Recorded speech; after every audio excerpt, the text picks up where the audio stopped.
Grupo Orbe y Cisco han organizado este jueves una jornada para informar y formar a empresarios aragoneses sobre las soluciones tecnológicas más innovadoras vinculadas a las comunicaciones. Recientemente conseguimos una certificación importante para nosotros, que es ser Cisco Premier.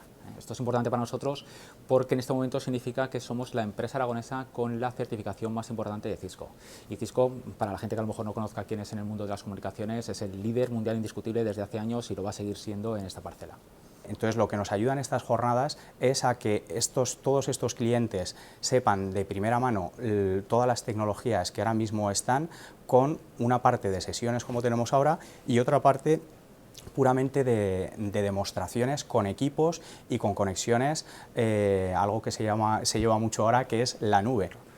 Además de hablar de la nube o soluciones cloud, durante la jornada se han tratado también temas como Industria 4.0, Internet de las Cosas, Big Data o ciberseguridad. Los nuevos modelos de negocio están cambiando, ¿vale? O sea, cada vez hay usuarios más móviles que usan aplicaciones corporativas en los móviles, en las tablets, en los ordenadores, se conectan desde cualquier sitio y ahí la mayoría de las organizaciones no lo están protegiendo, ¿vale? Temas también industriales, con toda la innovación del Internet de las Cosas, cada vez hay más dispositivos conectados a las redes y, bueno, debemos securizarlo, ¿no? A ver a qué acceden esos tipos de dispositivos, que no menos puedan pinchar, despinchar y poner otras cosas, etc.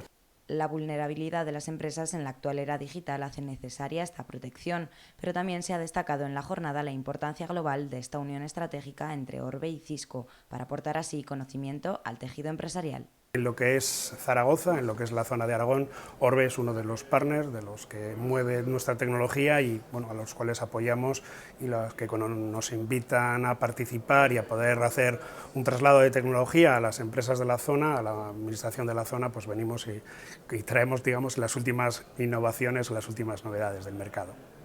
En los últimos años, Orbe Telecomunicaciones, matriz del grupo, se ha ido diversificando y ha creado dos empresas más, una en el mundo de la energía y la otra en el mundo de la seguridad. Es por ello que en este 2016 han decidido unificar todas, naciendo así Grupo Orbe con una renovada imagen.